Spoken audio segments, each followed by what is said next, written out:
You roll with chicky rappers, now we rebuke them. You roll with picky lovers, now we refuse them. You see them city sluggers, yeah, we recruit them. We ain't no blind sheep, so we teach for the movement. Look out for one another. Look in, so you recover. Look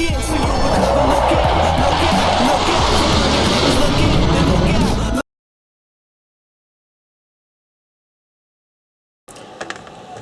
Boom! What's up, everyone? Marc Lobliner, TigerFitness.com. Anyway, guys, I wanted to go over something I've actually been asked for. I believe Chris Jones did a video on it. I haven't had a chance to see it yet, Chris. I was out of town trying to keep up with work, but I will be viewing that. So I was asked, hey, Chris Jones did a video on this. Can you do a video on it? What drives me? What motivates me to keep going and go to the gym and keep living the lifestyle I live and doing what I do? And being a bodybuilder, although I don't actively compete, I do guest pose, which is, partly competing. I'm just not getting judged. I'm still getting on stage and shaking my ass, watching myself, shaking my ass, and showing what I'm working with. So at the end of the day, yeah, I guess I could be considered somewhat of a competitor, someone who gets on stage and dances around like a moron. But here's what keeps me going. Excellence. I really enjoy training and dieting. I just really enjoy it. I've always liked it. I like being different too. I like the fact that with your body, think about it. If you walk into a job interview and you're, let's say, sloppy, okay, you're not showing any bit of care in how you upkeep your body and how you take care of your body, you take care of yourself. You're not putting any effort into that. Who's to say that that lack of work ethic towards taking care of yourself will basically carry over into work where you're not able to perform that job function. That's something that's been shown that people in better shape do have better success at job interviews. I have read that statistic. It's something that obviously I'm a bit beyond what would be considered fit. However, what I've created for myself is just essentially who I am. It's part of who I am, part of how I look, part of my differentiation. When I walk around with my brother, we do get weird looks. We were at a water park the other day, and literally 2 little girls were standing there holding hands, scared. And I'm like, look, check it out. I have my shirt off, right? And I'm like, dude, check it. And I did this, and they freaked out. That's just, to me, it's kind of funny. It's kind of cool. But what's weird to me is that I'm obviously on the extreme of physical development. Okay, people look at me funny. However, if someone walks around a water park with a gut hanging down to their knees, covering up their private parts, nobody looks at them funny. It's like it's the norm. So what I've done is I've found the norm. Like, for example, I think my brother and I are very, very good. And my brother and I will be starting August 23rd. We'll be doing a lot of videos together. Hint, hint. Okay, check it out. We're not good at following the norm. For example, in our household, my father died of complications from type 2 diabetes, a lifestyle illness, something he brought on himself. My mother was a recreational drug addict. She is a recreational drug addict. What we did, very unhealthy people. My brother and I went the opposite of what they did. What got me into this industry, why I started training in the first place, is the fact that I watched my father kill himself with food.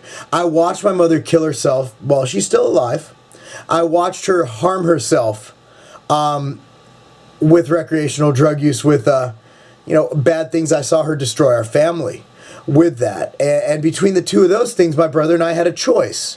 We can either go this way, our own way, or we go that way. So that's what I'm pretty much looking at, is that we just didn't want to be the average people. That's what drives me. Another thing that drives me is the fact that I believe that I'm instilling a work ethic in my kids. I'm able to perform. Do I have to look like this? This actually probably hinders my performance a little, but my brother and I, every single day last week, and we filmed a lot of it. We didn't film a lot of it. That's the sick part. We did even more than that. We did something active with the kids. For example, yesterday before I left, after we got done training at 5 a.m., we came home, the kids got up, and we ran wind sprints and did some HIIT cardio with the kids. For me, it's a way to stay active. It's a way to get my kids in shape, keep them in shape, because it's been shown that active, healthy kids actually score better on academic tests. So the whole dumb jock thing is completely, well, it's a fallacy.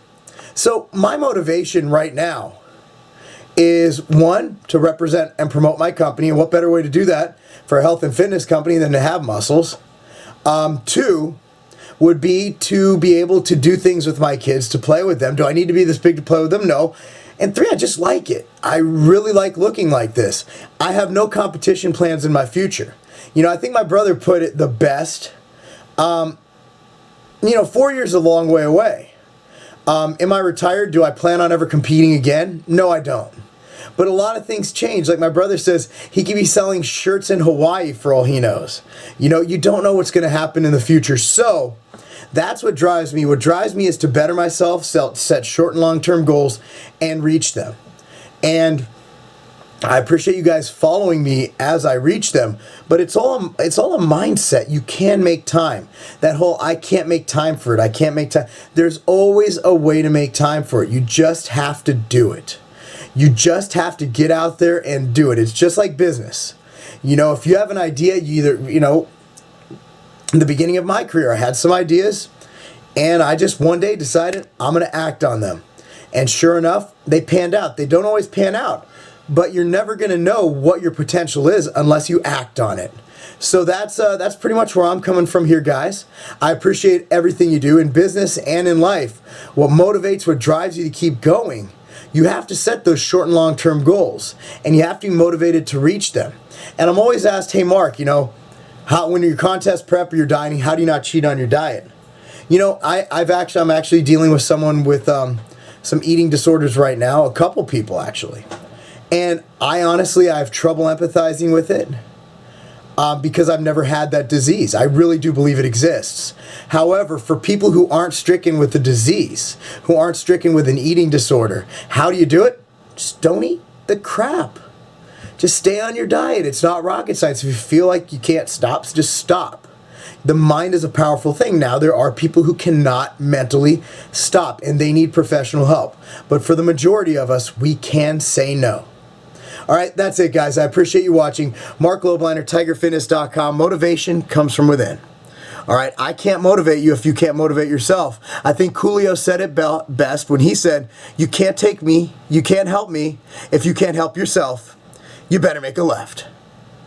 Don't know what making a left have to do with this, but it's part of the song lyrics, Fantastic Voyage.